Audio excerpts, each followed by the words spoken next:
¿Les parece si vemos este documental? Son 15 minutos, van a pasar muy rápido. Ganó el BAFTA y una pila de otras. Aquí está, y una pila de otros premios. Ah, el problema es acerca del subtítulo. Entonces vamos a ver. Mira, hay subtítulo al castellano. Entonces está puesto. ¿Vale? ¿Les parece? Y vamos a verlo, veámoslo. Yo no sé si vaya a llorar porque estoy un día como medio cabreado. Entonces tengo la cabeza puesta en otras cosas. Pero quiero verlo porque la mirada de este señor y de la señora me dicen tanto de gente que está como que el corazón les dice hacer una cosa, pero las circunstancias los llevan a hacer otra. Es parecido a al relato que tiene mucha gente que se ve envuelta en industrias que van carcomiendo su alma, por así decirlo, ah, hasta que se dan cuenta que eso no es normal. Vamos a verlo, ¿vale?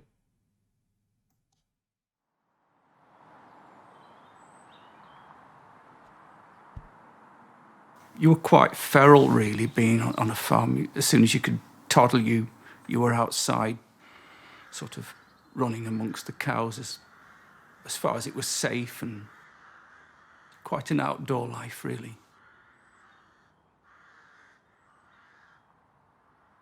My granddad was an engineer, and my ambition was to work at Rolls-Royce and follow in his footsteps. But for various reasons, I completely failed at school, so that wasn't an option. De lo que estamos hablando acerca de las circunstancias. Mucha I gente en think when España. you're young, you Ahí. copy what other people do, particularly when you've got a strong father figure and he's running a farm. You know, there are ways to handle farm animals that you have to follow simply to get the job done.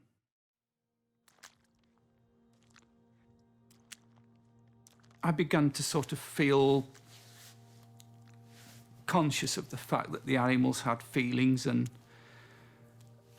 sort of led to feelings of unease about actually eating them when we'd raised them. And you realise that they do have personalities and they experience the world.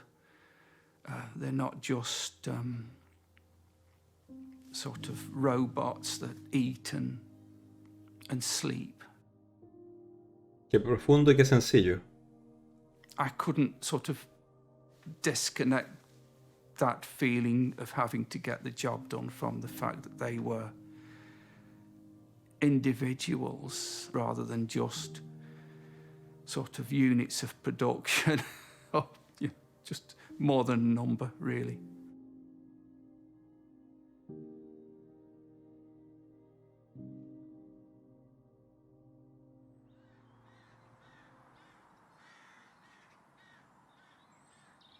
I came to Bradley Nook Farm in 2006 as a student who had to go to an English-speaking country for an assignment.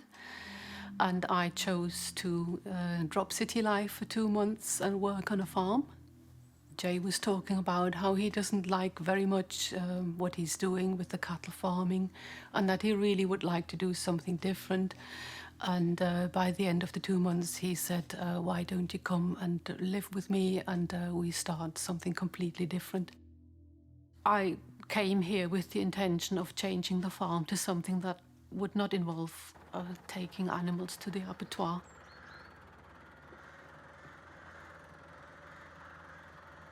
Taking them to the abattoir, which is what we often did being small farmers. We only had 1 or 2 animals to be slaughtered at any one time.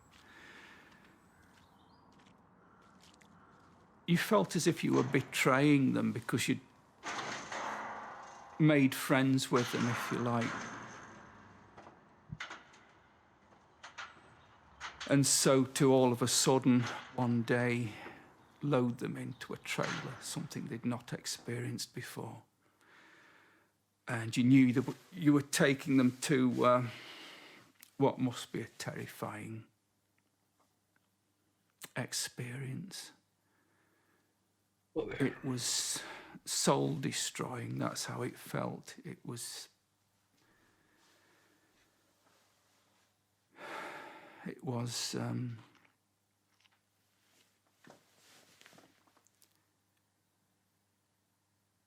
very difficult to do, but wanting to keep the farm going, working as a farm, I just needed to keep doing it until I could find what else to do. I had come 10 years ago to do something different with the farm, and for various reasons it had not happened yet, and I just wanted Jay to get to the position where he can do something different, because it is so obviously destroying him. Looking at Jay and seeing what being trapped in this kind of life did to him was quite painful. We often got so tense that we started having arguments because nobody could cope with the situation. I think I am more capable to harden my heart than Jay, just out of sheer necessity. I sort of had a more utilitarian outlook at, you know, we have to do this and this is what we do, and if we don't do it, then we don't pay the bills. But,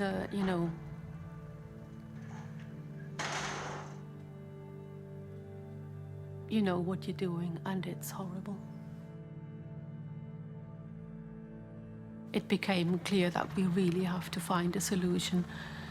What we can do with the farm, to keep the wildlife on the farm, and to get out of cattle farming.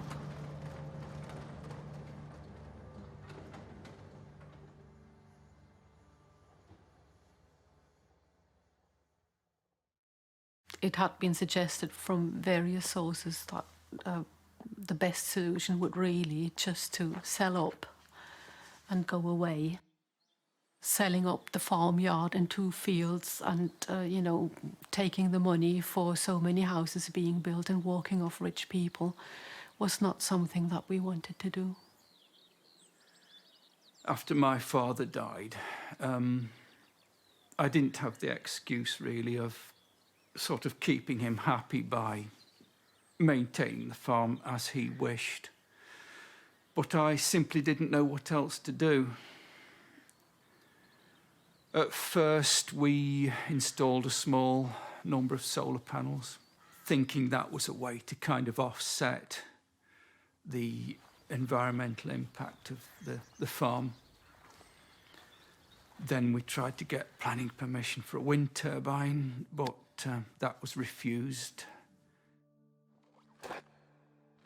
Somebody told me that you can produce vegetables and crops without animal inputs. So you don't feel that you're implicating animals in your food production. And so, it sounded excitingly different and felt like the future. It was actually quite stressful to then quickly come up with details, seeing the architect and discussing things, what is possible and what do we have to do to get there, and to come up with some kind of plan so that we would not plunge into a complete black hole and, basically drop the farming and end up with nothing. We had the farm assessed, and we knew that we can do something different with the farm and it would be viable. When you're born on a farm, when your parents have farmed the farm, you want to sort of make things at least as good, I know it's a clumsy way of saying it, as they have been previously. You don't want to sort of feel that you've been responsible for things degrading and literally falling apart.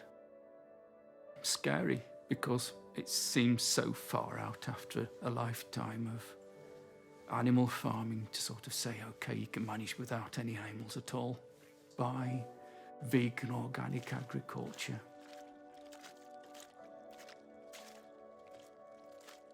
As winter came to an end, we started to think, well, you've got all these cows on the farm, what'll happen to them?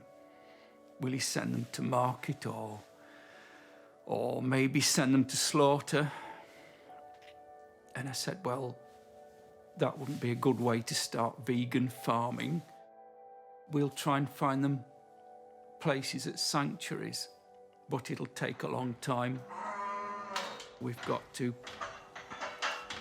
organise this and deal with the reality of the cows leaving the farm, and it's going to be a massive change. You sort of think, am I doing the right thing? It was quite scary for me because I was kind of rejecting everything I'd known up till that day, really.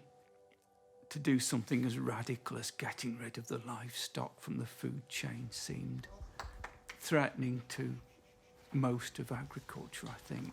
It kind of distanced us from the other farmers in the area. In fact, the farm was nicknamed the Funny Farm by some local residents. I think that it is largely underestimated what pressure farmers feel. I think they could do with more support to look at things differently rather than being attacked. Mm-hmm. The cost that we had been burdened with from doing what we're doing is basically losing the money that we would have made from sending the animals to slaughter, which would have been, roughly 40 to 50,000 pounds. Accepting that we would lose the income from selling the cattle was not difficult at all. Trusting that there are enough people out there who appreciate what we are doing, appreciate what we are trying to do, and who are willing to support us. Hello, Teddy. It seemed that it would take a long time before places were found for the animals. We'll have to sort of allocate 6 here and 1 or 2 at another sanctuary. It's going to take a long time. It took a lot of planning. It took an awful lot of phone calls. And I assume that it was stressful for Jay as well, but he doesn't express that so much. But I know that I was terribly stressed. So we were amazed when they phoned and said Hillside in Norfolk can take the entire herd all together at one go. Calves and cows can stay together and all the family groups can be preserved. Aww. It's an absolutely sort of dream outcome that they can all stay together and live out the rest of their lives. We were very, very pleased. The day after our cattle had gone, we received the first postcards and letters from people saying how wonderful what we are doing. And a lot of people said, you have restored my faith in humanity. We have now finally managed to achieve the change that I came here to help with in the first place. And although we are still working on it and have not got the end result yet, it is quite a different thing to manage making plans rather than just the same old that you are not really convinced of. I do think that it has changed Jay. The biggest change is, I think that he talks more about what he's thinking and what he's planning and what we're doing, and that is just so beautiful to see. I am not looking on how Jay is destroying himself, but we are actually working together to build up something that is really good and that we both are convinced of, and that is a good thing. That is a good thing. Oh, joder. You can tell this sort of... No, ahora van a ir a ver. They don't belong to me anymore somehow. everything that had bothered me about the process of beef farming in the past. All that burden of responsibility was lifted, and it was just such a relief to know that the animals I'd been looking after would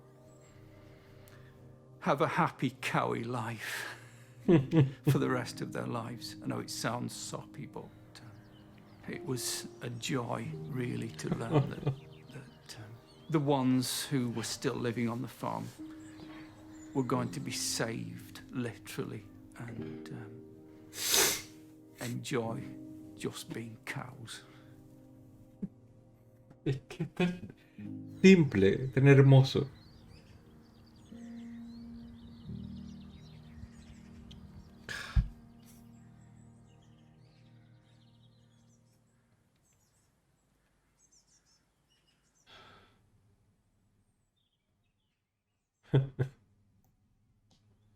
Ahí estaba el nombre del santuario que las recibió.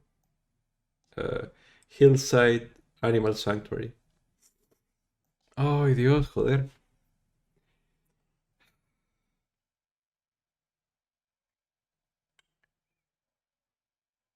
Tan sencillo. Es que se me vienen a la cabeza mil cosas, ¿no? O sea, este fin de semana, el día domingo, estuvimos en Zaragoza haciendo este acto en contra de, por la defensa de los galgos y tal. Y conocí a una señora, Vicenta, que voy a ver la posibilidad de traerla aquí o que pueda hablar con nosotros y tal. Vicenta tiene 64 años y su familia, su padre y su hermano crían hasta el día de hoy caballos para consumo humano. Y ella desde muy chica, 18, 20 y pico años, decidió dejar de comer animales, decidió amar a los animales. Y apenas tuvo posibilidad, compró con su trabajo uno de los caballos que iba a ser convertido en comida. Y se lo llevó a la montaña en una población cerca de Jaca, en Aragón, donde vive sola, con animales y con los caballos. Y los ama. Y dijo algo muy parecido. Cuando ves a un caballo o una vaca siendo feliz como un caballo y siendo feliz como una vaca, no requiere más, solo espacio para ser ellos. Tengo unos amigos de Cataluña, Manel y, y Debbie. Manel es hijo de granjeros de leche. Él fue incluso el presidente de la Asociación de Lecheros, de Granjeros de Leche ¿dónde se llama? Bueno, cerca de Manlleu, ¿no? Por supuesto, misma situación. Siguió criando animales para consumo humano y para la leche hasta que sus papás murieron. Y una vez que lo hicieron, lo transformó en básicamente un santuario, porque no acepta más animales, pero los animales que viven ahí morirán ahí. Y trabaja de jardinero. Digamos, hace crecer plantas y flores y arbustos para plantar. E hicieron exactamente el mismo arco. Y mañana hablará Aida con un granjero que también se hizo vegano y está haciendo este mismo proceso. Tan sencillo y tan profundo. Yo, sí, Abaco, y también me emocioné yo. Es un mini documental muy simple. Es simplemente un vistazo a la vida. Joder, es que veo a este señor. Estaba roto. Porque estaba haciendo algo que lo destruía la parte más humana que tiene. ¿Cómo no puedo pensar que lo mismo sucede en gente que está obligada a trabajar en mataderos o obligada a trabajar en granjas? Y esto es Inglaterra. Imagínate en Argentina, en África, en México, cuando no tienen ni siquiera las posibilidades de decir animales a un santuario o esperar la generosidad de, de gente que se vea llamada por este mensaje. Estamos haciéndole a los animales cosas horribles, Pero a aquellos que los obligamos de alguna manera, les generamos una circunstancia que se ve obligados a criarlos, matarlos, procesarlos para que los comamos, también le estamos destruyendo la vida.